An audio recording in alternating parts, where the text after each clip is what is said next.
सोनम यांच्या समर्थनासाठी राज ठाकरे आणि उद्धव ठाकरे दोघं एकत्रित आझाद मैदानात आंदोलन करणार आहेत, काय सांगतात? मला वाटतं आज त्यांची जी सोनम वांगचूक हे समाजसेवक आहेत, त्यांच्या कार्याबद्दल कुठलाही प्रश्नचिन्ह नाही.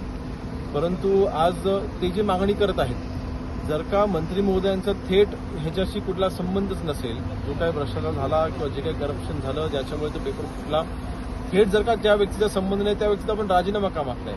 ज्यांनी ही गोष्ट केली त्यांच्यावरती आपण कारवाई करत आहोत. त्यांच्यावर आणि ह्याच्यामध्ये अजूनही तपास चालू आहे.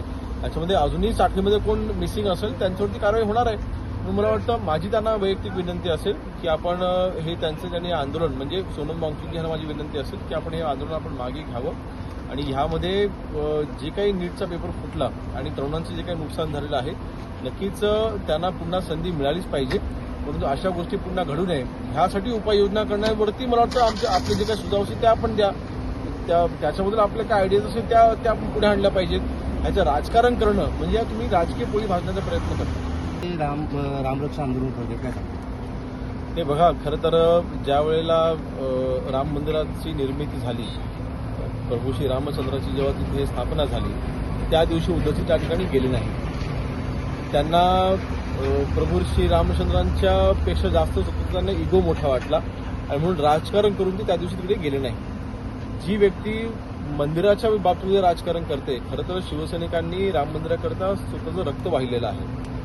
वंदनीय बाळासाहेबांच्या नेतृत्वाखाली शिवसेना ज्यावेळेस आणि शिवसैनिकांनी जेव्हा हा मुद्दा उचलला होता त्यावेळेस जेव्हा बाबरी मस्जिदचा विषय आला त्यावेळेस देखील होय हे आम्ही केलेलं आहे त्यावेळेला सांगणारं धाडस वंदनीय बाळासाहेबांनी केलं होतं.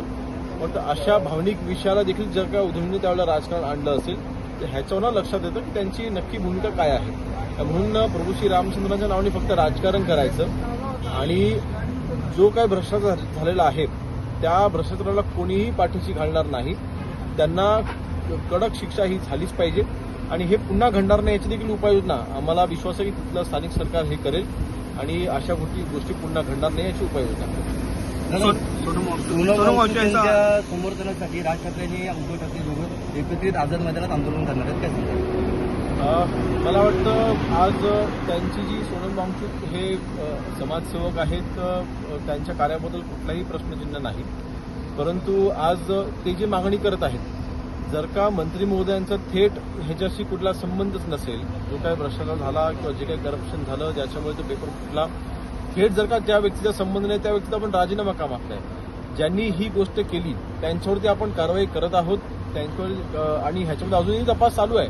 याच्यामध्ये अजूनही साखळीमध्ये कोण मिसिंग असेल त्यांच्यावरती कारवाई होणार आहे. म्हणून मला वाटतं माझी त्यांना वैयक्तिक विनंती असेल की आपण हे त्यांचं ज्यांनी आंदोलन म्हणजे सोनम वांगचूक यांना माझी विनंती असेल की आपण हे आंदोलन आपण मागे घ्यावं आणि ह्यामध्ये जे काही नीटचा पेपर फुटला आणि तरुणांचं जे काही नुकसान झालेलं आहे, नक्कीच त्यांना पुन्हा संधी मिळालीच पाहिजे. परंतु अशा गोष्टी पुन्हा घडू नये ह्यासाठी उपाययोजना करण्यावरती मला वाटतं आपले जे काही सुधाव असतील त्या आपण द्या. त्याच्याबद्दल आपल्या काय आयडियाज असेल त्या आपण पुढे आणल्या पाहिजेत. ह्याचं राजकारण करणं म्हणजे तुम्ही राजकीय पोळी भाजण्याचा प्रयत्न करता.